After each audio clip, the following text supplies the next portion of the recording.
देवाच्या पवित्र नावाला मान, महिमा आणि धन्यवाद असो. पिता, पुत्र आणि पवित्र आत्मा याच्या नावाने आमेन. आपण प्रार्थना करूया. स्वर्गीय प्रभो, आम्ही तुझी स्तुती करीतो. अनंत उपकार प्रभू तू आम्हावर केलेले आहेस आणि प्रभू देव बाप्पा, त्या उपकारांची जाणीव ठेवून आम्ही आज स्वतःला तुझ्या समोर नतमस्तक करीत आहोत. प्रभू तू आमचं सहाय्य कर, आमचा स्वीकार कर आणि आज आमच्याद्वारे होणारी तुझी स्तुती आराधना तुझ्या दैनिक कृपेने तू मान्य कर. तुझं वचन विदित करत असताना प्रभू तू आपल्या आत्म्याने चालेल. आम्ही जे ऐकणार आहोत त्या आम्हालाही प्रभुदेव बाप्पा समजणारा अंतःकरण दे, ग्रहण करणारी शक्ती दे आणि प्रभुदेव बाप्पा तुझ्या वचनाप्रमाणे जीवन जगण्यास तू आम्हाला मदत कर. तारणार आमचा महान प्रभू येशू ख्रिस्त त्याच्याद्वारे आमेन. यावेळेला आपण गीत ऐकूया आणि गीत गाऊन प्रभूच्या नावाला मान, महिमा आणि धन्यवाद देऊया.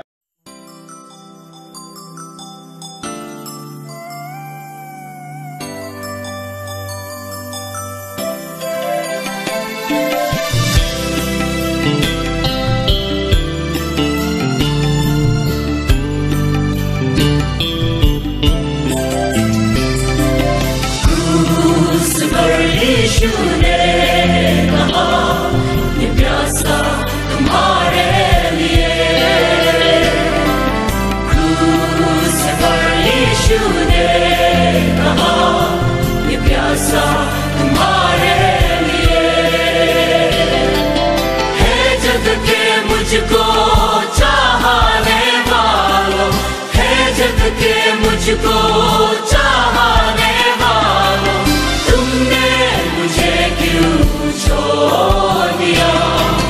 क्रूस पर यीशु ने कहा, ये प्यासा तुम्हारे लिए.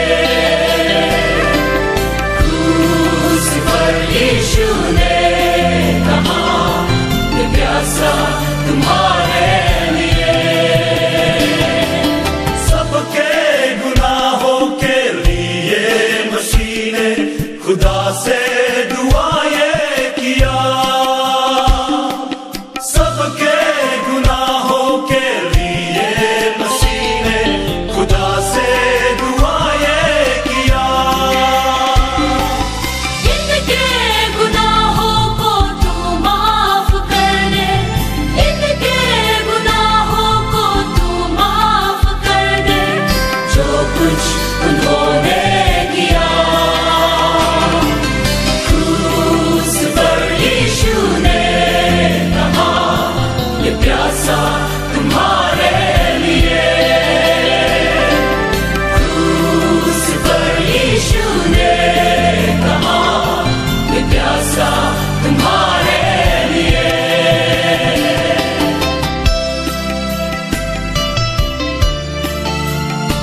प्रार्थनेच्या पुस्तकातील पान क्रमांक 6 वरील प्रार्थना मी करीत आहे. हे सर्व समर्थ देवा, तुला सर्व अंतःकरणे उघडी आणि सर्व इच्छा माहीत आहेत आणि तुझपासून काही गुप्त नाही. आम्ही पूर्णपणे तुझवर प्रीती करावी व तुझ्या नावाचा महिमा यथायोग्य वर्णावा म्हणून तू आपल्या पवित्र आत्म्याच्या प्रेरणेने आमच्या मनातील विचार शुद्ध कर. आमचा प्रभू ख्रिस्त याच्या द्वारे. आमेन. नियमशास्त्राचा सारांश आपण एकत्र म्हणूया. आपला प्रभू येशू ख्रिस्त म्हणाला, हे इस्रायला ऐक, आपला देव परमेश्वर अनन्य परमेश्वर आहे आणि तू आपला देव परमेश्वर याचवर संपूर्ण अंतःकरणाने, संपूर्ण जीवाने, संपूर्ण मनाने व संपूर्ण शक्तीने प्रीती कर. हीच पहिली आणि मोठी आज्ञा आहे. हिच्यासारखी दुसरी एक आहे की तू आपल्या शेजाऱ्यावर स्वतःसारखी प्रीती कर. याहून दुसरी कोणतीही आज्ञा मोठी नाही. या 2 आज्ञावर स्वरनियम शास्त्र आणि संदेष्टांचे ग्रंथ अवलंबून आहेत. हे प्रभू, आम्हावर दया कर आणि या तुझ्या सर्व आज्ञा आमच्या अंतःकरणातली असे आम्ही तुला विनवितो. आजच्या दिवसाकरता नेमलेली जी सार प्रार्थना आहे ती मी म्हणत आहे. हे सर्व समर्थ देवा, तुझ्या पुत्राला आमच्या पापाबद्दल बलिदान होण्याकरिता तसेच नैतिक जीवनाचा आदर्श आमच्या पुढे ठेवण्याकरता तू जगात पाठवलेस. त्याचा तारणारा म्हणून स्वीकार करणाऱ्यांनी त्याच्या पवित्र जीवनाचा आदर्श समोर ठेवून दैनंदिन जीवन जगावे असे तू कृपेने कर. तुझ्यासह आणि पवित्र आत्म्यासह असणारा व सर्व काळ राज्य करणारा एकमेव देव आमचा प्रभू येशू ख्रिस्त याच्या द्वारे. आमेन. यावेळेला आपण आळीपाळीने आपल्या कुटुंबासमवेत स्तोत्र वाचन करणार आहोत. स्तोत्र संहिता 126. मननासाठी जे शास्त्रपाठ घेतलेले आहे ते तुमच्या स्क्रीनवरती आम्ही यावेळेस दाखवत आहोत आणि आपणास विनंती आहे की उपदेश सुरू होण्यापूर्वी कृपया आपण हे सर्व शास्त्रपाठ वाचावे. पहिला शास्त्रपाठ जुन्या करारातून घेण्यात आलेला आहे. गणनाचं पुस्तक याचा 11वा अध्याय 16 ते 17 आणि 24 ते 29 ही वचने. गणनाचं पुस्तक 11वा अध्याय 16 ते 17 आणि 24 ते 29. दुसरा शास्त्रपाठ नवीन करारातून घेण्यात आलेला आहे.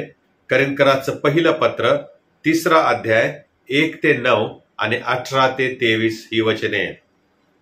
करिंथकरास पहिलं पत्र 3रा अध्याय 1 ते 9 आणि 18 ते 23. आजच्या मननासाठी जे शुभवर्तमान घेतलेले आहे ते लूक यांनी लिहिलेल्या शुभवर्तमानातील 23व्या अध्यायातील 26व्या वचनापासून पुढे मी वाचत आहे.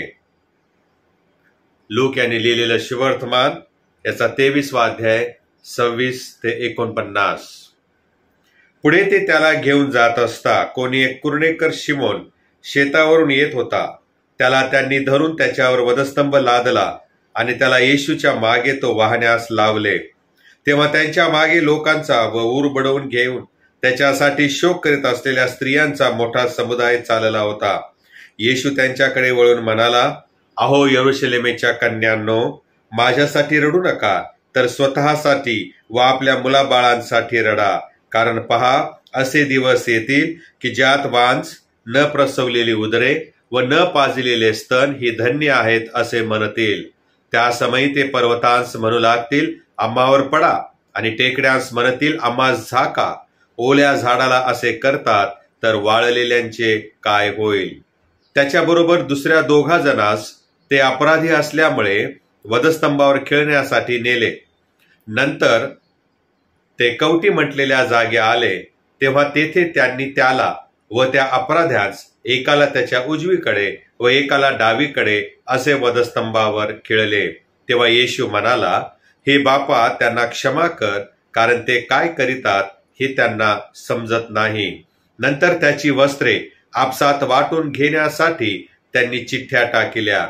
लोक पाहत उभे होते. अधिकारीही नाक मुरडीत म्हणाले, त्याने दुसऱ्यांना वाचवले. जर तो देवाचा ख्रिस्त त्याचा निवडलेला असला तर त्याने स्वतःस वाचवावे. शिपायांनीही जवळ येऊन आंब त्याच्या पुढे धरून त्याची अशी थट्टा केली की तू यहुद्यांचा राजा असलास तर स्वतःला वाचेव. हा यहुद्यांचा राजा आहे असा एक लेखही त्याच्या वरती होता. वधस्तंभावर खिळलेल्या त्या अपराध्यापैकी एकाने त्याची निंदा करून म्हटले, तू ख्रिस्त आहेस ना, तर स्वतःला व आम्हाला वाचेव. परंतु दुसऱ्याने त्याचा निषेध करून म्हटले, तुलाही तीच शिक्षा झाली असता तू देवाला सुद्धा भीत नाहीस काय? आपली शिक्षा तर यथा न्याय आहे, कारण आपण आपल्या कृत्यांचे योग्य फळ भोगीत आहोत, परंतु याने काही अयोग्य केले नाही. मग तो म्हणाला, अहो येशू, आपण आपल्या राजाधिकाराने याल तेव्हा माझी आठवण करा. तो त्याला म्हणाला, मी तुला खचित सांगतो, तू आज मजबरोबर सुखलोकात असशील. आता सुमारे 2 प्रहर झाले आणि सूर्यप्रकाश नाहीसा होऊन 3ऱ्या प्रहरापर्यंत सर्व देशभर अंधार पडला आणि पवित्र स्थानातील पडदा मधोमध फाटला. तेव्हा येशू उच्च स्वराने ओरडून म्हणाला, हे बापा, मी आपला आत्मा तुझ्या हाती सोपवून देतो. असे बोलून त्याने प्राण सोडिला. तेव्हा जे झाले ते पाहून शताधिपतीने देवाचे गौरव करून म्हटले, खरोखर हा मनुष्य नीतिमान होता.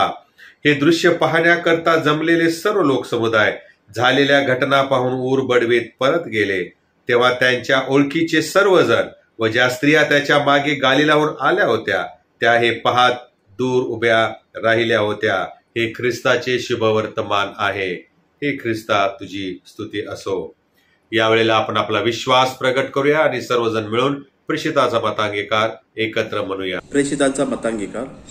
सर्वसमर्थ एकच देव जो पिता, आकाश व पृथ्वी आणि सर्व दृश्य व दृश्य वस्तू यांचा उत्पन्न करणारा, त्याविषयी मी विश्वास धरितो.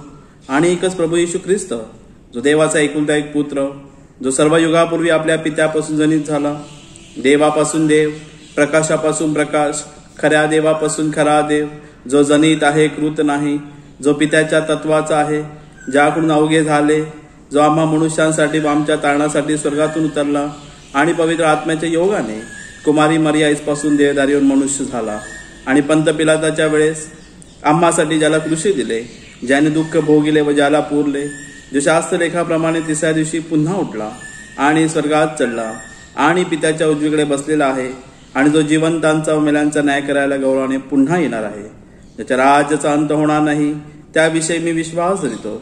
आणि पवित्र आत्मा, जो प्रभू व जीवनदाता, पिता व पुत्र यांपासून जो निघतो आणि पिता व पुत्र यासही ज्याची आराधना व गौरव होते, जो भविष्यवाद्यापासून बोलत असे, त्याविषयी मी विश्वास धरितो. आणि एक पवित्र कॅथोलिक व प्रेसित एकलेसीविषयी मी विश्वास धरितो. पापांच्या क्षमेसाठी एक बाप्तिस्मा आहे असे मी पत्करितो. आणि मेल्यांचे पुनरुत्थान व परलोकीचे जीवन यांची मी प्रतीक्षा करीतो. आमेन.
दीनरावर त्याची माया हे नावी स्मरणे गाऊ क्रूसाची गाणी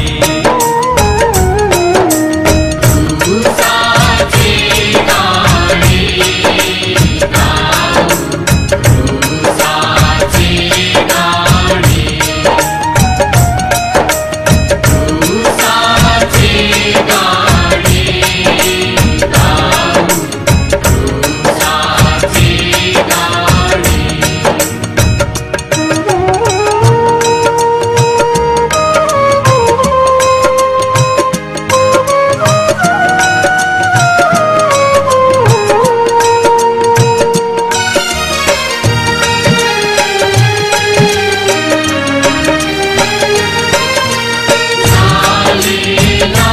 गुणगी क्रूसाचे प्रतीक मुझ्या उद्धाराचे झालेला गुणगी क्रूसाचे प्रतीक मुझ्या उद्धाराचे स्वातंत्र्याचे अनविजयाचे प्रभूच्या मरणाने गाऊ क्रूसाची गाणी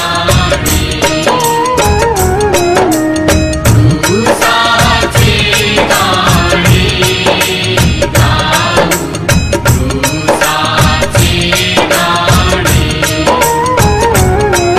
क्रूसाची गाणी क्रूसाची गाणी गाऊ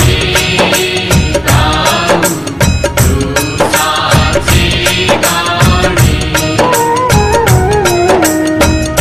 क्रूसाची गाणी गाऊ क्रूसाची गाणी देवाच्या वचनाकडे आपण यावेळेस लक्ष देऊया. आपण प्रार्थना करू. स्वर्गीय प्रभो, आम्ही धन्यवाद देतो. ही वेळ तू आमच्या आध्यात्मिक उन्नती होण्यासाठी, वचन सांगण्यासाठी आणि वचन ऐकण्यासाठी प्रभू तू दिलेली आहेस. आम्ही सर्वजण तुझ्या हाती स्वाधीन होतो. तुझं वचन सांगत असताना मला शब्द दे. तुझ्या लोकांची जी गरज आहे ती प्रभू माझ्याद्वारे तू पूर्ण करत असताना मी प्रार्थना करीतो. जे श्रोतृवर्ग आहेत प्रभू, जे तुझे लोक प्रभू हे वचन ऐकणार आहेत, त्या प्रत्येकाच्या अंतःकरणाशी तू बोल प्रभू. आणि ज्याने अजूनही तुला स्वीकारलं नसेल त्यांनी तुझा स्वीकार करावा. तुला तारणारा देव म्हणून स्वीकारावं. स्वतःची पातकांची क्षमा त्यांनी मिळवून घ्यावी. म्हणून प्रभुदेवा तू आज वचनाद्वारे कठीण हृदय प्रभू तू फोडून टाक आणि प्रभू ते मांसमय बनव. आता हे प्रभू तू आमचा ताबा घे, येशूच्या नावाने, आमेन. आजचा जो विषय आहे तो आपल्या अल्मनॅकमध्ये सांगितल्याप्रमाणे दैनंदिन जीवनाकरता वधस्तंभाची शिकवण. आम्ही जे रोजचं जीवन जगत आहोत त्या आम्हाला वधस्तंभापासून काय शिकायला मिळतं, किंवा आम्ही आमच्या रोजच्या जीवनामध्ये कसे वागावे, कसे राहावे, हे वधस्तंभ कशा प्रकारे आपल्याला शिकवतो, याकडे आपण थोडक्या वेळेमध्ये लक्ष देणार आहोत. जगामध्ये जर सर्वसामान्य चिन्ह जर काय असेल, जे सर्व लोकांना माहीत आहे, अगदी लहान मुलांपासून ते वयोवृद्ध मनुष्यांपर्यंत, तर ते चिन्ह म्हणजे वधस्तंभ आहे, क्रॉस आहे. जर तुम्ही चर्चच्या कंगोऱ्यावर पाहिला तर तुम्हाला हा वधस्तंभ पाहायला मिळेल. जर तुम्ही सुवर्णालंकार पाहिले चेनमध्ये किंवा मंगळसूत्रामध्ये किंवा अंगठीमध्ये, तर तुम्हाला वधस्तंभ किंवा क्रॉस पाहायला मिळतो. कुठल्याही देशामध्ये तुम्ही पहा, तुम्हाला इलेक्ट्रिक जे पोल्स दिसतात ते इलेक्ट्रिक पोल्स देखील वधस्तंभाच्या आकाराचे असलेले आम्हाला पाहायला मिळतात. मग मी प्रश्न केला की आम्हाकरता वधस्तंभाचं वैशिष्ट्य काय आहे. प्रभू येशूच्या काळामध्ये वधस्तंभ हे लज्जास्पद आणि अपमानाचं प्रतीक मानलं जाईल. त्याच प्रकारे येशूच्या काळामध्ये जे सरकार होतं, जे साम्राज्य होतं, रोमन साम्राज्य, त्यांच्या दृष्टिकोनातून वधस्तंभ म्हणजे एक ताकीद, एक सूचना आणि दहशतीचा प्रसार करण्यासाठी वापरलेला हा एक शिक्षेचा प्रकार होता. रोमन सरकार गुन्हेगारांना मारण्याकरता वधस्तंभाचा वापर करत होते. हा वधस्तंभ जमिनीमध्ये रोवला जात असे आणि मग त्याच्यावरती आम्ही पाहतो हे जे अट्टल गुन्हेगार असत त्या गुन्हेगारांना खिळलं जात असे. आणि म्हणून वधस्तंभ हा लुटारो, वधस्तंभ हा गुन्हेगार, वधस्तंभ हा दरोडेखोर, दंगा माजवणारे आणि बंडखोर अशा व्यक्तींना मारण्याचं एक ठिकाण असं समजलं जात असे. सर्वसाधारणपणे रोमी नागरिकांना वधस्तंभावरती खिळून मारलं जात नसे किंवा वधस्तंभाची शिक्षा दिली जात नसे, कारण रोमी नागरिकांना वधस्तंभाची शिक्षा देणं म्हणजे हा त्या नागरिकाचा अपमान समजला जाईल. आणि म्हणून रोमन साम्राज्यामध्ये रोमी नागरिकांना वधस्तंभावरचं शासन दिलं जात नसे. यहुद्यांच्याकडे जर आपण पाहिलं तर यहुद्यांच्या दृष्टिकोनातून वधस्तंभावरचं मरण म्हणजे हे शापित मरण मानलं जाईल. जो कोणी देवाच्या दृष्टीने शापित असेल त्यालाच वधस्तंभावर खिळून मारलं जातं असा त्यांचा विश्वास असायचा. आणि म्हणूनच प्रभू येशू ख्रिस्त हा देवाचा पुत्र होता. प्रभू येशू ख्रिस्त हा देव देहधारण करून आलेला होता. मग अशा या पवित्र मनुष्याला अशा प्रकारचं क्रूर मरण, लज्जास्पद मरण, अपमानास्पद वधस्तंभावरचं मरण कसं काय प्राप्त झालं? आणि हा गोंधळ यहुद्यांना काही सोडवता येईना. आणि म्हणून वधस्तंभाचं महत्व काय आहे याकडे आपण लक्ष देणार आहोत. आजचा विषय पण तोच आहे.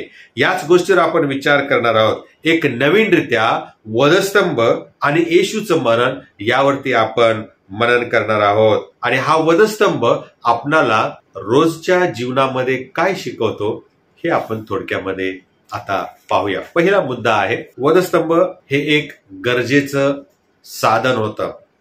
लुकाने लिहिलेलं शिवर्तमान 23 अध्याय आणि 26 ते 49 या वचनामध्ये वधस्तंभाचं महत्व आपल्याला पाहायला मिळतं. येशूला ज्या वेळेला वधस्तंभावर खिळलं तेव्हा येशूने पित्याजवळ प्रार्थना केली, हे बापा, त्यांना क्षमा कर, कारण ते काय करीतात हे त्यांना समजत नाही. नंतर त्याची वस्त्रे आपसात वाटून घेण्यासाठी त्यांनी चिठ्ठ्या टाकल्या. वधस्तंभावरचं मरण हे अशा प्रकारे होतं प्रियानो. रोमकरास पत्र 3 अध्याय आणि 23 वचनामध्ये असं लिहिलेलं आहे, कारण सर्वांनी पाप केले आहे व ते देवाच्या गौरवाला अंतरले आहेत. इब्रिलोकास पत्र याचा 9 अध्याय आणि 22 वचनामध्ये आम्ही वाचतो, नियमशास्त्राप्रमाणे रक्ताने बहुतेक सर्व काही शुद्ध होते आणि रक्त ओतल्या वाचून पापक्षमा होत नाही. इब्रिलोकास पत्राच्या 9 अध्यायाच्या 28 वचनामध्ये असंही म्हटलेलं आहे की ख्रिस्त पुष्कळांची पापे स्वतःवर घेण्यासाठी एकदाच अर्पिला गेला. म्हणून प्रियानो, वधस्तंभाविषयी जर आपण विचार करू लागलो तर अनेक वेळा आपण भावनिक होतो, आमच्या डोळ्यामध्ये अश्रू उभे राहतात. पण एक गोष्ट आपण समजून घेतली पाहिजे आणि ती म्हणजे जर वधस्तंभ नसता तर प्रियानो आमचा शेवट हा नरक हे होता. जर वधस्तंभ नसता तर आम्ही नरकाचे भागीदार होतो. जर वधस्तंभ नसता, प्रभू येशू ख्रिस्त वधस्तंभावर जर मरण पावला नसता तर प्रियानो आम्हाला तारण प्राप्त झाले नसते. आणि म्हणून वधस्तंभ असणं हे फार गरजेचं आहे. दुसरी गोष्ट आम्ही पाहतो, स्तोत्रकर्ता आपल्या स्तोत्रामध्ये असं म्हणतो की हे प्रभू, मी जन्मतःच पापी आहे, आम्हाला देवाच्या कृपेची गरज आहे. प्रभू येशू ख्रिस्त आमच्या पापामुळे वधस्तंभी मरण पावला. त्याने स्वतःचा प्राण त्या ठिकाणी अर्पण केलेला आहे. त्याने स्वतःचं निष्कलंक आणि निर्दोष असं रक्त त्या वधस्तंभावर सांडलेलं आहे. आणि म्हणूनच प्रियानो, देवाने त्याच्या कृपेच्या द्वारे तुमच्या आणि माझ्यावरती कृपा केली आणि ख्रिस्ताच्या धार्मिकतेचं पांघरून आमच्यावर घातलं. ख्रिस्ताच्या नीतिमत्वाचा झगा त्याने आपल्याला घातलेला आहे. म्हणून प्रियानो, तारण हे सहजासहजी किंवा आपोआप आपल्याला मिळालेलं नाही. तुमच्या आणि माझ्या जीवनामध्ये एक वेळ अशी यावी लागते की जेथे तुम्ही आणि मी ख्रिस्ताला भेटलेलो आहोत. आणि जेव्हा आमची ख्रिस्ताशी भेट होते त्यावेळेला आम्हाला आमच्या पापांची जाणीव होते. मी पापी आहे, मी पाप केलेला आहे याची जाणीव होते. आणि मग आम्ही पश्चातापी अंतःकरणाने स्वतःचं अंतःकरण प्रभूला समर्पित करतो. आम्ही स्वतःचं जीवन प्रभूला समर्पित करतो. आणि हे जेव्हा होतं प्रियानो, त्यावेळेस स्वतःच्या पातकांची क्षमा मागून प्रभूने देव केलेलं तारण आम्ही मिळवितो. आणि मग त्या क्षणी आमचा जो शेवट नरक होता ते ठिकाण बदललं जातं आणि आमचा शेवट हा स्वर्ग होतो. जो कोणी प्रभू येशू ख्रिस्तावर विश्वास ठेवतो त्याला स्वर्ग प्राप्ती होईल, असं प्रभूचं वचन, प्रभूच्या वचनातून आम्हाला खात्री मिळते. येशूचे वधस्तंभावरील मरण हे गरजेचे होतं प्रियानो, कारण मी कुठल्याच सत्कृत्यांच्या द्वारे किंवा कुठल्याच कर्मांच्या द्वारे पातकांची क्षमा मिळवू शकत नाही. देवाची कृपा मला मिळवता येत नाही. माझ्या ठिकाणी ख्रिस्त मरण पावला, माझ्या ठिकाणी त्याने स्वतःचं पवित्र बलिदान केलं आणि म्हणूनच परमेश्वराने माझ्यावर कृपा केली आणि कृपेने माझं तारण झालं. आज तीच कृपा परमेश्वर तुम्हावर देखील करत आहे. आणि म्हणून रोमकारास पत्र 3 अध्याय 10 आणि 11 वचनामध्ये असं लिहिलेलं आहे, नीतिमान कोणी नाही, एक देखील नाही, समंजस कोणी नाही, देवाचा शोध झटून करणारा कोणी नाही. आम्ही कोणीही देवाचा शोध झटून करत नाही आणि ही दुर्दैवाची गोष्ट आहे. आणि म्हणून आम्ही नावासाठी देवावर विश्वास ठेवलेला आहे, अंतःकरण मात्र परमेश्वरापासून दूर आहे. त्या अंतःकरणामध्ये येशू नाही. पुढे आम्ही पाहतो प्रियानो, वधस्तंभाची आवश्यकता आहे, कारण देव आणि आम्ही याच्यामध्ये वधस्तंभ हे एक समेट करण्याचं चिन्ह आहे. येशूने वधस्तंभावरती तुमचा आणि माझा समेट परमेश्वराशी केलेला आहे. आम्ही पाप केल्यामुळे देवाच्या गौरवाला अंतरले आहोत आणि म्हणून नरक हे आमचं प्रतिफळ असताना प्रभू येशू ख्रिस्ताने समेट केलेलं आहे, मध्यस्थी केलेली आहे आणि तुमच्या आणि माझ्या पातकांची क्षमा त्याने वधस्तंभावर स्वतःच्या पवित्र बलिदानाद्वारे केली. आणि म्हणून वधस्तंभ हा मनुष्य आणि देव, तुम्ही, मी आणि परमेश्वर यांच्यामध्ये झालेल्या समेटाचं ते प्रतीक आहे. आणि म्हणून प्रियानो, वधस्तंभ हा आवश्यक आहे. तो जर नसता तर हे सर्व आम्हाला प्राप्त नसते झाले. दुसरी गोष्ट आहे प्रियानो, की वधस्तंभ जरी आम्हाला आवश्यक असला, जरी वधस्तंभाद्वारे आम्हाला तारण प्राप्ती होते, जरी वधस्तंभाद्वारे आमच्या पातकांची क्षमा होते आणि त्याची सुवार्थ आमच्या कानोकानी येते, तरी देखील अनेक लोक आहेत आम्हामध्ये की जे अजूनही प्रभू येशू ख्रिस्ताचा स्वीकार करत नाहीत किंवा अजूनही त्यांनी प्रभूचा स्वीकार केला नाही. 35 ते 39 या वचनामध्ये जर आम्ही वाचलं तर आम्हाला हीच गोष्ट पाहायला मिळते. येशूच्या वधस्तंभावरती पाटी लावलेली होती, यहुद्यांचा राजा म्हणून पाटी लावलेली होती आणि हे त्याचा सन्मान करण्यासाठी नव्हतं, त्याचा उघडपणे अपमान करण्यासाठी रोमन सरकारने त्याच्या वधस्तंभावरती यहुद्यांचा राजा म्हणून पाटी लावलेली पाहायला मिळते.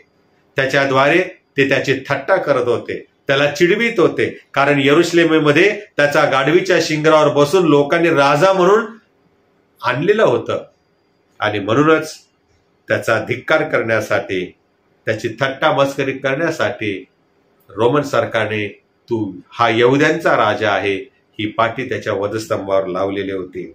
रोमन सरकारच्या दृष्टीने आम्ही पाहिलेलं आहे की ही दहशत होती.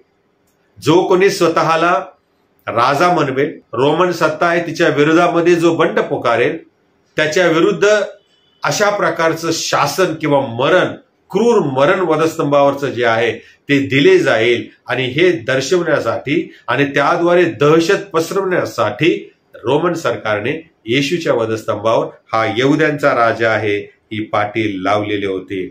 करिंथकराचं पहिलं पत्र 1 अध्याय आणि 18व्या वचनामध्ये असं लिहिलेलं आहे, कारण ज्यांचा नाश होत आहे त्यांना वधस्तंभाविषयीचा संदेश मूर्खपणाचा आहे, पण ज्यांना तारण प्राप्त होत आहे अशा आपणास तो देवाचे सामर्थ्य असा आहे. आज आपणामध्ये अनेकांना असं वाटत असेल की मी नाही त्यातला, मी नाही पाप केलं, मी लहानपणापासून मी सज्जन आहे, मी कोणाला दुखावलेलं नाही. मान्य आहे, कदाचित आपण असे असालही, परंतु तुम्हाला देखील वधस्तंभाची गरज आहे. तुम्हाला देखील येशूची गरज आहे. तुमच्या दृष्टिकोनातून तुम्ही पाप केले नाही असं म्हणता, परंतु पवित्र शास्त्रामध्ये असं लिहिलेलं आहे, योहानाच्या पहिल्या पत्रामध्ये 1 अध्यायामध्ये 7 ते 9 वचनामध्ये, जो कोणी म्हणतो की मी पाप करत नाही तो लबाड आहे, तो लबाड आहे. आणि म्हणून मगाशी आपण ऐकलेलं आहे, सर्वांनी पाप केला आणि ते देवाच्या गौरवाला अंतरले आहे.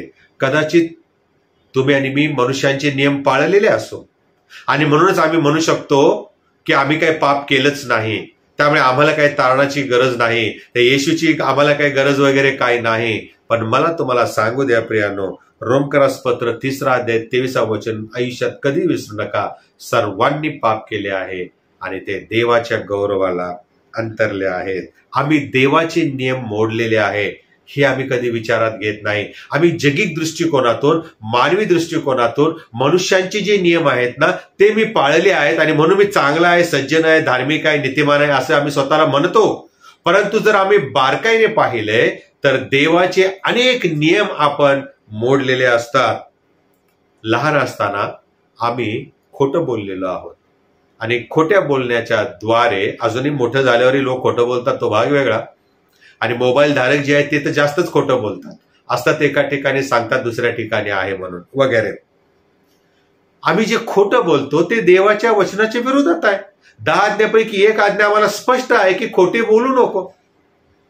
मग आता झालं, मनुष्यांचे नियम आपण पाळत आहोत, पण आमच्या जीवनामध्ये देवाचे नियम आम्ही अनेक प्रकारे मोडलेले आहेत. त्यापैकी हा एक आहे, जर आम्ही परवानगीशिवाय इतराची कोणती वस्तू जर घेतलेली असू तर ते पापच आहे. जर कोणाकडे आम्ही कामुक दृष्टिकोनातून पाहिलेलं असेल तर परमेश्वराच्या दृष्टिकोनातून ते पाप आहे. ते देखील देवाचे नियम मोडण्यासारखेच आहे. दुसऱ्यांकडे जे आहे ते आपल्याकडे नाही म्हणून काही पण करून ते विकत घेण्याचा जो आपला अट्टहास असतो आणि त्याद्वारे आम्ही पण काही तुमच्यापेक्षा कमी नाही हे दर्शवण्याचा जो प्रयत्न असतो तो देखील पापामध्येच मोडला जातो. कारण 10 आज्ञापैकी एक आज्ञा अशी आहे, लोभ धरू नकोस. आणि आम्ही लोभाने या गोष्टी विकत घेतो किंवा मिळवतो आणि प्रियानो वरचढ होण्याचा प्रयत्न करत असतो. कधी कधी आम्ही दुसऱ्यावर एवढं चिडतो की असं वाटतं त्याचा जीव घ्यावा. आणि हा विचार, ते जीव घेणं बाजूलाच राहू द्या, परंतु हा विचार जरी आमच्या मनामध्ये आला तरी ते पापच आहे. कारण 10 आज्ञामध्ये आम्ही आणखीन एक आज्ञा अशी आहे, खून करू नको. हो प्रियानो, मुद्दा हा आहे, अनेकांना वाटतं तो मी नव्हेच, दुसऱ्यांनी जे वाईट केले ते मी केले नाही म्हणजे मी चांगला. हा जो आमचा गैरसमज झालेला आहे तो आम्ही आमच्या मनातून काढून टाकला पाहिजे. कदाचित दुसरी जी चुकीची गोष्ट करतात ते आम्ही करत नसू, परंतु आम्ही जे करतो त्या चुकीच्या गोष्टी ते करत नाहीयेत. म्हणजे झालं काय की तेही पापी आहेत, चूक करत आहेत आणि मी देखील पापी आहे, कारण मी देखील वेगळ्या चुका करत आहे जे दुसरे करत नाहीत. किंवा मी नीतिमान आहे, किंवा मी धार्मिक आहे, मी सज्जन आहे, मी चांगला आहे असे म्हणणे हे आम्हाला देवाच्या राज्यापासून दूर ठेवण्यासाठी कारणीभूत होऊ शकतं. मला तारणाची वगैरे काही गरज नाही असं म्हणणं किंवा वधस्तंभाचा माझा काही संबंध नाही असं म्हणणं हे आमच्यासाठी धोक्याला निमंत्रण देण्यासारखं आहे. आणि म्हणून प्रभूचं वचन असं म्हणतं, सर्वांनी पाप केले आहे. मी त्या सर्वांच्या मध्ये आहे, मी त्या सर्वांच्या बाहेर नाहीये. आणि म्हणून प्रियानो, पापाला शासन होणारच. प्रभू मनुष्यावर प्रेम करतो, पण प्रभू मनुष्य करत असलेल्या पापावर प्रेम कधीच करत नाही आणि करणारही नाही. आणि म्हणून तो आमच्यावर एवढं प्रेम करतो की आमच्यामध्ये असलेल्या पापाची शुद्धता व्हावी, ते निघून जावं म्हणून त्याने आपला पुत्र येशू ख्रिस्त याला पाठवलेला आहे. आणि तो वधस्तंभी मरण पावला आणि आमच्यासाठी त्याने शिक्षा सहन केलेली आहे. देव पापाचा तिटकारा करतो, देवाला पाप आवडत नाही. आणि म्हणून एकतर येशूद्वारे मिळणारी पापक्षमा मिळवून तारणाचा स्वीकार करा, अन्यथा प्रियानो देव पापाला नरकामध्ये शासन करणारच. हे आम्ही कधी विसरू नये. निवड आमच्यावरती आहे. वधस्तंभ शिकवतो की एवढे ऐकूनही बरेच लोक आपलं मन कठीण करतात. बरेच लोक त्या येशूचा स्वीकार करत नाहीत. बऱ्याच लोकांना वधस्तंभ फॅशनसाठी आवडतो, पण त्यावर मरण पावलेला येशू स्वीकारण्याचं त्यांची इच्छा नसते. त्या वधस्तंभाच्या द्वारे मिळणारी पाप क्षमा आणि तारण हे स्वीकारण्यासाठी अनेक लोक आजही दुर्लक्ष करत आहेत. तिसरी गोष्ट आहे, पहिली आपण की वधस्तंभाची गरज काय आहे. दुसरी पाहिलेली आहे, एवढं सगळं ऐकून देखील अनेक लोक वधस्तंभ नाकारतील. आणि तिसरी गोष्ट आहे, वधस्तंभ आम्हाला हे शिकवतो की सर्वांच्या पापांची क्षमा होते. 40 ते 43 वचने वाचा. काल्वरीच्या टेकडीवरती मन सुन्न करून टाकणाऱ्या त्या भयानक वातावरणामध्ये, मरणप्राय दुःखी अशा त्या क्लेशमय अशा या वातावरणामध्ये एक सुंदर कमळ त्या वधस्तंभावरती फुललेलं आहे. आणि ते म्हणजे एका चोराला पश्चाताप झाला. त्या वधस्तंभाचं प्रतीक जे पातकांची क्षमा आणि तारण होते ते त्याला प्राप्त झालं. तो पश्चातापी चोर प्रियानो, हरवलेल्या पापी चोराला तारणारा मिळाला, त्याला पातकांची क्षमा मिळाली.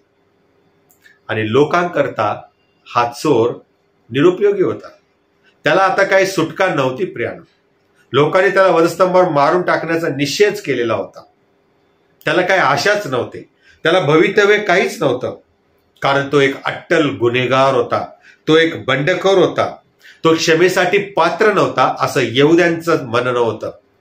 आणि म्हणून त्याला वधस्तंभावरती मरणाची क्रूर शिक्षा देण्यात आलेली होती. पण तुम्हाला माहिती का प्रियानो, हाच चोर जो अट्टल गुन्हेगार होता, जो क्षमेस अपात्र होता, तो येशूच्या दृष्टिकोनातून तारण मिळवण्यासाठी परफेक्ट मनुष्य होता, अगदी योग्य मनुष्य होता. कारण त्या चोराने प्रभू येशू ख्रिस्ताला ओळखलं. जीवनाच्या शेवटाला तो आलेला होता. त्याने स्वतःची पापी अवस्था ओळखून घेतली. त्याने आपला शेजारी, आपला सहकारी जो दुसरा चोर होता त्यालाही धमकावलेला आहे. वधस्तंभावरती त्याच्या जो सहकारी होता तो येशूची निंदा करून म्हणाला, तू ख्रिस्त आहेस ना, तर स्वतःला आणि आम्हाला वाचेव. पण या पश्चाताप जो झाला तो चोर त्याला असं म्हणतो, तुलाही तीच शिक्षा झाली असता तू देवाला सुद्धा भीत नाहीस काय? आपली शिक्षा तर यथान्याय आहे, कारण आपण आपल्या कृत्यांचे योग्य फळ भोगीत आहोत, परंतु याने काही अयोग्य केले नाही. बघा, त्या चोराला समजलं की येशू हा निष्पाप आहे, येशू हा निष्कलंक आहे, याने काही अपराध केला नाही आणि येशू हा देव आहे हे त्याने ओळखलं. आणि आपल्या साथीदाराला सांगितलं, तू ओळखलं नाहीस काय? तू देवाला सुद्धा भीत नाहीस काय? आपली शिक्षा तर यथायोग्य आहे, याने तर काही अयोग्य केले नाही. ही जाणीव त्या पश्चातापी चोराला झाली जेव्हा तो वधस्तंभावरती खेळला गेला होता. लक्षात घ्या प्रियानो, त्या पश्चातापी चोराने येशूकडे त्या वेदनामय क्लेशमय वधस्तंभावरील शिक्षेपासून सोडीव म्हणून प्रार्थना केलेली नाही. त्याने जीवनामध्ये केलेल्या सर्व पापांची क्षमा देखील त्याने मागितलेली नाहीये.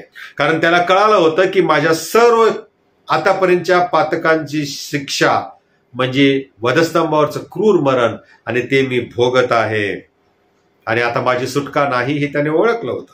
आणि म्हणून तो येशूला विनवतो की हे जीवन संपल्यावर येशू तुझ्या राज्यात माझी आठवण कर. लक्षात घ्या प्रियानो, हे की त्या चोराने पाप्यांसारखी याचना केली नाही, विनंती केली नाही, त्याचा बाप्तिस्माही झाला नव्हता, पण त्याला जे मिळालं होतं ना ते शुद्ध तारण मिळालं होतं.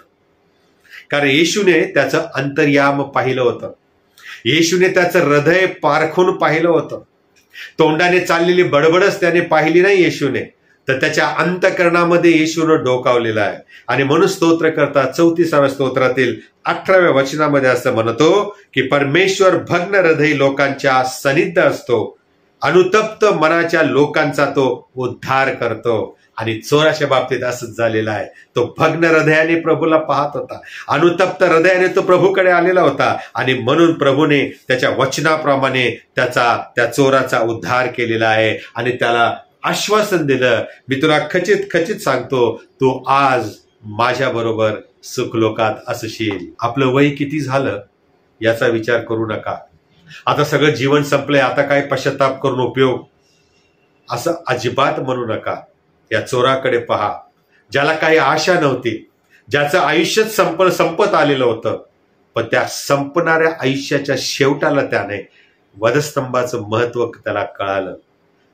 वधस्तंभाच्यावर मिळणारी पापक्षमा त्याने स्वीकारली आणि तारण प्राप्त करून तो स्वर्गात सर्वांच्या अगोदर निघून गेलेला आहे. म्हणून प्रियानो, प्रभूने त्याचं अंतर्याम पाहिलं.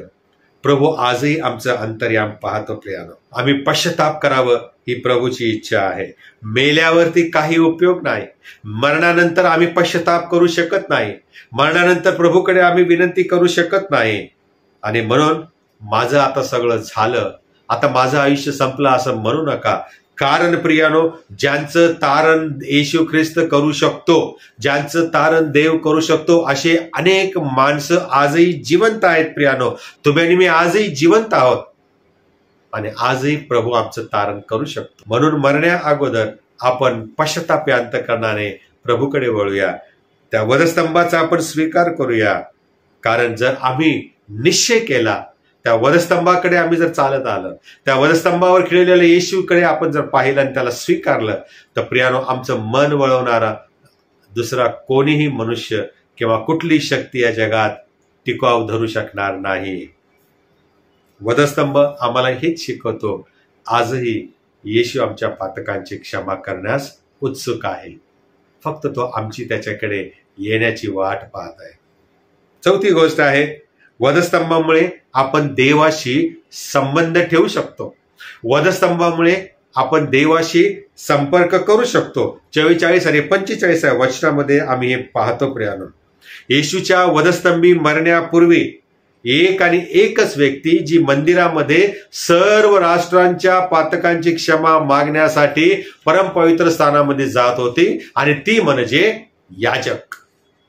आणि हा याजक वर्षातून एकदाच त्याला जाण्यासाठी परवानगी असे आणि त्या ठिकाणी तो होमार्पण घेऊन सर्व लोकांच्या पातकांच्या क्षमेची याचना परमेश्वराजवळ करत असे. पण ज्या वेळेला वधस्तंभावरून प्रभू येशू ख्रिस्ताने त्या कवटी म्हटलेल्या ठिकाणी, त्या काल्वरीच्या टेकडीवरून ज्या वेळेला मोठ्याने पूर्ण झाले अशी आरोळी मारली, त्यावेळेला मंदिरातील पवित्र स्थानातील पडदा वरपासून खालपर्यंत मधोमध फाटला. आणि ज्या ठिकाणी याजक वर्षातून एकदाच जाऊ शकत होता, ज्या ठिकाणी वर्षातून एकदाच सर्व राष्ट्राच्या पातकांची क्षमा केली जात असे, त्या ठिकाणी आम्ही आता पाहतो की पडदा फाटल्यामुळे देवाने आम्हाला हे सांगितलेलं आहे आणि शिकवलेलं आहे की आम्ही सर्वजण याजका विना स्वतःच्या पातकांची क्षमा परमेश्वराकडे मागू शकतो आणि परमेश्वराकडून ती मिळवू शकतो. आमच्या पातकांच्या क्षमेसाठी मध्यस्थ आता याजक नाही, तर मुख्य याजक जो येशू ख्रिस्त आहे तो आमच्या आता मध्यस्थ आहे आणि त्याच्याद्वारे आम्हाला पापक्षमा प्राप्त होते. आणि म्हणून आम्ही पवित्र स्थानातील पडदा फाटणे याचा अर्थ येशू ख्रिस्त याने आमचा देवाशी समेट केला आणि संबंध जोडून दिला. पापामुळे जो आमचा संबंध तुटला होता तो पुन्हा येशूमुळे जोडला गेलेला आहे. आणि शेवटचा मुद्दा, 5वा मुद्दा महत्वाचा आहे आणि तो म्हणजे वधस्तंभ आम्हाला हे शिकवतो की अजूनही आम्ही देवाकडे वळू शकतो. वधस्तंभावर असताना चोराने प्रभू येशू ख्रिस्तावर विश्वास ठेवला आणि त्याने पापक्षमा मिळवली, त्याला तारण प्राप्त झालं आणि येशूने त्याला सुखलोकाचं आश्वासन दिलं. प्रभू येशू ख्रिस्त मरण पावल्यानंतर त्याच ठिकाणी कवटी म्हटलेल्या ठिकाणी त्या काल्वरीच्या टेकडीवर दुसरा मनुष्य, ज्याला जमादार म्हटलेला आहे, शताधिपती म्हटलेला आहे, त्याने देखील मान्य केलं आणि तो म्हणाला खरोखरा देवाचा पुत्र होता. अशा प्रकारे वेळ प्रियानो आमच्याकडे आहे. अजूनही आम्ही जिवंतांच्या भूमीवर जिवंत आहोत.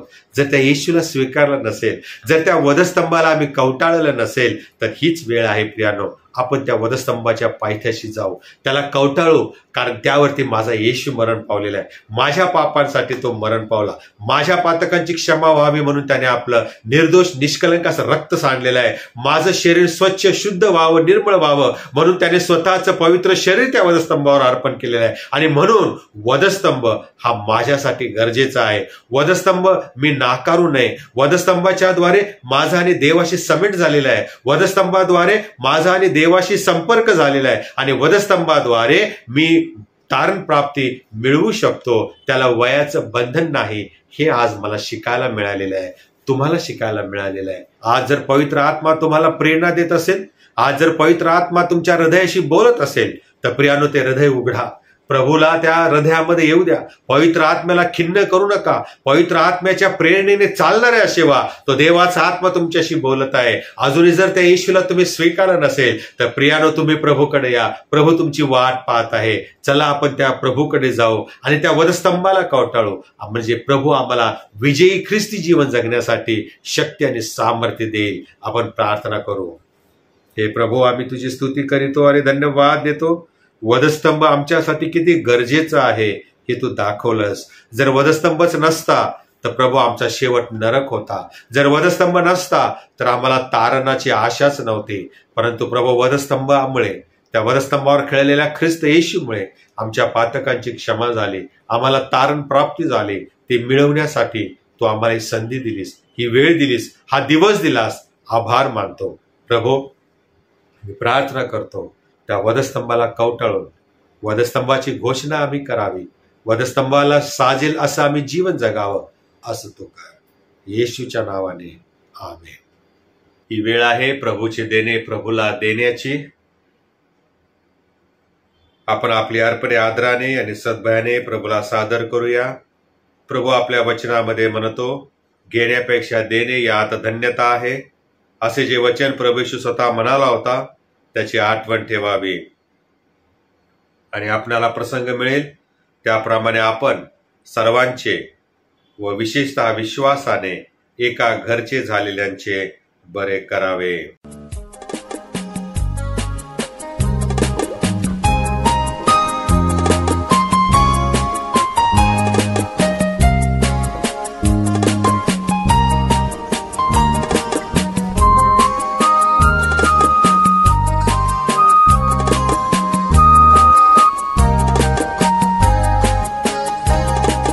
यीशु सलीब पर मुआ, तेरे लिए मेरे लिए कैसा महान दुख सहा.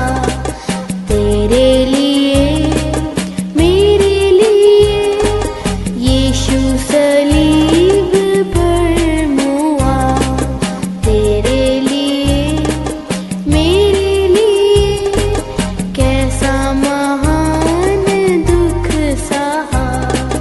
तेरे लिए मेरे लिए.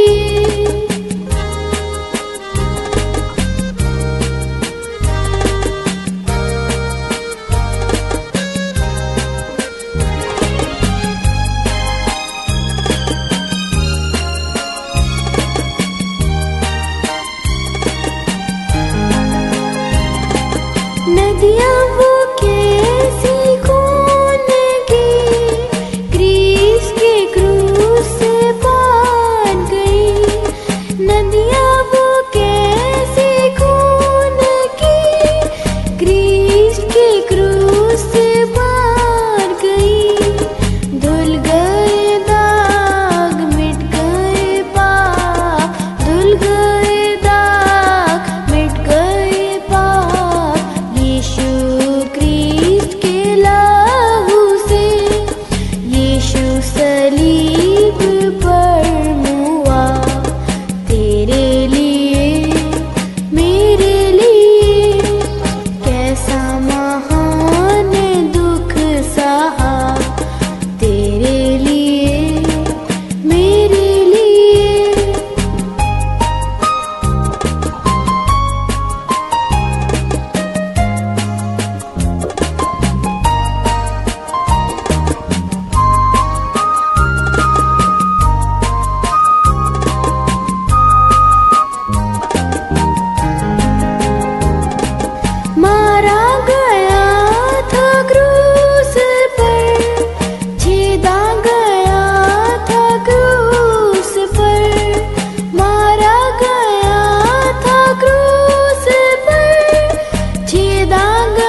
सलीब पर मुआ, तेरे लिए मेरे लिए कैसा महान दुख सहा, तेरे लिए मेरे लिए। आपण प्रार्थना करू.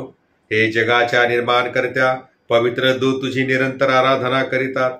सर्व काही तुझ्यापासून प्राप्त होते, तुझ्याच हातून प्राप्त झालेली आम्ही तुला देत आहोत. ही धर्मदाने व अर्पणे जी तुझ्या पवित्र सानिध्यामध्ये आम्ही स्वस्ते सादर करीत आहोत, त्यासहित आम्ही आपणाला अर्पण तुझ्या सेवे करिता तुझं प्रताप ईश्वराला सादर करतो. त्यांचा तू स्वीकार कर असे आम्ही तुला नम्रपणे विनवितो. येशू ख्रिस्त आमचा प्रभू याच्या द्वारे. आमेन. Saint Christopher Marathi church CNI Kalyan या मंडळीतील सभासदांना जाहीर करण्यात येत आहे की मुंबई धर्म प्रांताकडून एक सर्क्युलर आलेलं आहे, जे त्यांना आपल्या CNI सिनडकडून दिल्लीकडून मिळालेलं आहे. CNI सिनडमध्ये SBSS नावाचा एक शाखा आहे, जी शाखा आपल्या सर्व CNIमधील डायसिस जे आहेत त्या डायसिसमध्ये कोविडने जे आजारी आहेत, ज्यांचं नुकसान झालेलं आहे, त्यांच्यासाठी प्रत्येक डायसिसला 50,000 रुपये मदत देण्याची त्यांनी ठरवलेली आहे. आणि त्या प्रकारे आपल्या डायसिसला देखील 50,000 रुपये त्यांच्याकडून मिळणार आहेत. बिशप साहेबांनी सर्क्युलरच्या द्वारे कळवलेलं आहे की ज्यांच्या घरामध्ये कोविडमुळे मृत्यू झालेला आहे, रोजीरोटी ज्यांची गेलेली आहे, ज्यांना शिक्षण मुलांना घेता येत नाही किंवा ज्यांची नोकरी गेलेली आहे, कोविडनंतर पुन्हा शारीरिक नुकसान झालेलं आहे, तर अशा व्यक्तींची शिफारस डायसिस करणार आहे. आणि त्या प्रकारे CNI सिनड दिल्ली ही त्या कुटुंबियांना मदत करणार आहे. आपणास विनंती आहे की जर आपल्या घरातील करता करविता व्यक्ती जर या कोविडमुळे मरण पावला असेल किंवा जर शिक्षण घेण्यासाठी समस्या निर्माण होत असेल कोविडमुळे, आणि तिसरी गोष्ट कोविड होऊन गेल्यानंतर जर काही कॉम्प्लिकेशन्स झालेले असतील, तर सर्व कागदपत्रांसह कृपया आपण मुंबई धर्म प्रांताचे सेक्रेटरी रेव्हरंड राजेंद्र भोसले यांच्याशी संपर्क साधावा. आणि मग डायसिसनी शिफारस केल्यानंतर CNI सिनड त्या प्रकारे आपल्याला मदत देण्यात उत्सुक आहे. तरी सभासदांनी या जाहिरातीची नोंद घ्यावी. धन्यवाद. या समयी आपण मध्यस्थी करणार आहोत. आपला देश राष्ट्र यामध्ये शांतता आणि ऐक्य प्रस्थापित व्हावं. आपल्या महाराष्ट्रासाठी प्रार्थना करू की आपल्या महाराष्ट्रातून आणि या देशातून आणि संपूर्ण जगातून कोरोना नष्ट व्हावा. मनुष्यांचं सर्व जनजीवन सुरळीत चालावे याकरता आपण प्रार्थना करू. त्यामुळे जे आजारी आहेत, रोगी आहेत, दुःखनायित आहेत, त्यांच्यासाठी प्रार्थना करू की प्रभूने त्यांना शक्ती द्यावी, प्रतिकार शक्ती त्यांना मिळावी आणि त्यांनी कोरोनावर विजय मिळवावा. म्हणून आपण प्रार्थनेमध्ये जाऊया. त्याच प्रकारे कोरोनामुळे ज्यांच्या घरामध्ये त्यांचे प्रियजन मरणोन्मुख पडलेले आहेत, मरण पावलेले आहेत, त्यांच्यासाठी पण आपण प्रार्थना करू की त्या दुःखी कुटुंबियाचं प्रभूने सांत्वन करावं. आपल्या मंडळीतील लोकांच्यासाठी प्रार्थना करू की ज्यांची नावं आपल्याला ठाऊक नाहीत, प्रभूने त्यांना आरोग्य द्यावं, त्यांना स्पर्श करावा, त्यांना बिछाण्यातून उठवावे, त्याची सेवा स्तुती आणि गौरव करण्यासाठी म्हणून आपण प्रार्थना करू. जे अडचणीमध्ये आहेत, रोगी आहेत, दुःखनायित आहेत, रंजले गांजलेले आहेत, अशांसाठी प्रार्थना करू की प्रभूने त्यांच्या अडचणी दूर कराव्यात, त्यांना जीवनामध्ये उभं करावं. याकरता आपण प्रभूजवळ प्रार्थना करणार आहोत. आपले बिशप, सर्व पाळक वर्ग, सुवार्थिक, मिशनरी त्यांच्यासाठी प्रार्थना करू की जे सर्व देवाची सेवा करत आहेत त्यांनी अधिक विश्वासाने ही सेवा करावी आणि सर्वांनी मिळून अनेक लोकांना येशूची सुवार्ता सांगून त्यांना प्रभूसाठी जिंकावे. याकरता आपण यावेळेला मध्यस्थीची प्रार्थना करूया. आपण सर्वजण यावेळी मध्यस्थीच्या प्रार्थनेत जाऊ.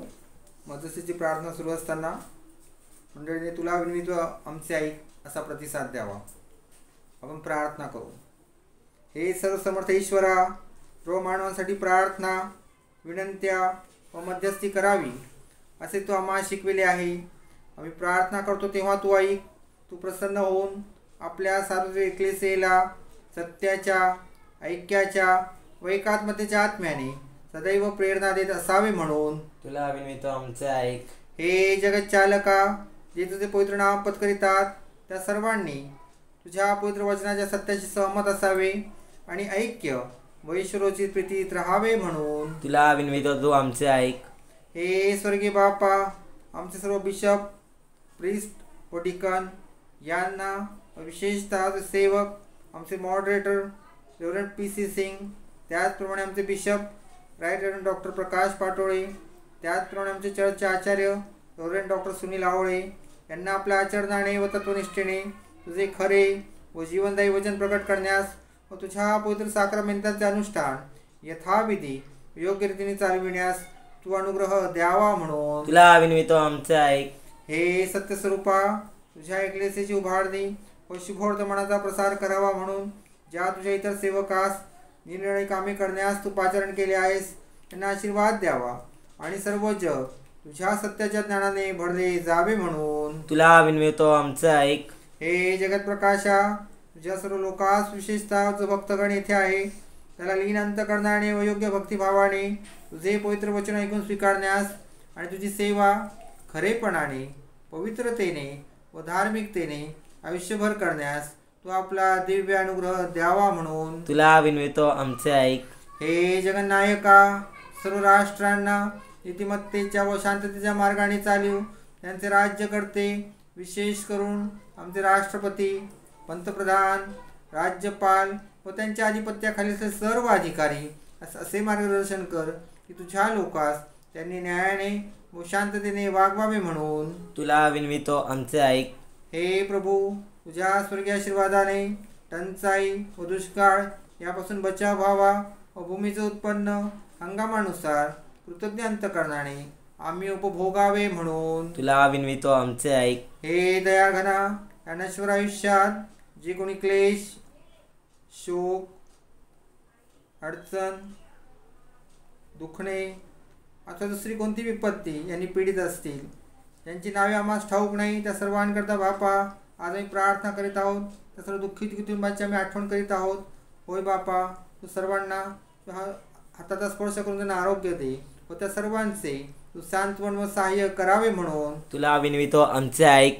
हे मृत्युंजय प्रभू, तुझ्या निवडलेल्या निष्ठावंत सेवकासह आम्हाला तुझ्या पुत्राच्या दुःख सहनाचे अतर्केला प्राप्त व्हावे म्हणून तुला विनवितो आमचे ऐक. हे संतभूषणा, तुझ्या संतांच्या चांगल्या कित्यास आम्ही अनुसरावे व त्यांच्यासह तुझ्या स्वर्गीय राज्याचे सहभागी व्हावे असा अनुग्रह तू आम्हाला द्यावा म्हणून तुला विनवितो आमचे ऐक. हे बापा, तुझे राज्य लवकर येऊ दे आणि असे कर की आम्ही तुझ्या सर्व सेवकांनी तुझ्या पवित्र आत्म्याच्या सनातन सहभागीपणात संजीवन पावावे आणि तुझा पुत्र येशू ख्रिस्त आमचा एकच मध्यस्थ कैवारी याचे गौरवी प्रताप पुनरागमन होईल तेव्हा त्याला आनंदाने पहावे. आमेन. हे प्रभू येशू. प्रभूने शिकवलेली प्रार्थना आपण करू. हे आमच्या स्वर्गातील बापा, तुझे नाम पवित्र मानले जाव, तुझे राज्य येव, जसे स्वर्गात तसे पृथ्वीवरही तुझ्या इच्छेप्रमाणे हो. आमची रोजची भाकर आज आम्हास दे, आणि जसे आम्ही आमच्या ऋणास ऋण सोडिले आहे तशीच तू आमचे ऋणे आम्हास सोड, आणि आम्हास परीक्षेत आणू नको, तर आम्हास वाईटापासून सोडव. कारण की राज्य, सामर्थ्य आणि गौरव ही सर्व काळ तुझीच आहेत. आमेन. आपण आशीर्वाद घेऊया. सर्वबुद्धी सामर्थ्याच्या पलीकडे असलेली देवाने दिलेली शांती तुमची अंतःकरणे व मने देवाच्या आणि त्याचा पुत्र येशू ख्रिस्त आपला प्रभू याच्या ज्ञानात प्रीतीत राखो, आणि सर्व समर्थ देव, पिता, पुत्र आणि पवित्र आत्म्याचा आशीर्वाद तुम्हावर असो आणि सदा सर्वदा तुम्हासह राहो. आमेन. प्रभूवर प्रेम करण्यास व त्याची सेवा करण्यास शांतीने जा, ख्रिस्ताच्या नावाने. आमेन. यावेळेला आपण मंगला, हे प्रेमला हे गीत गाऊ आणि आपली आजची भक्ती आपण समाप्त करू.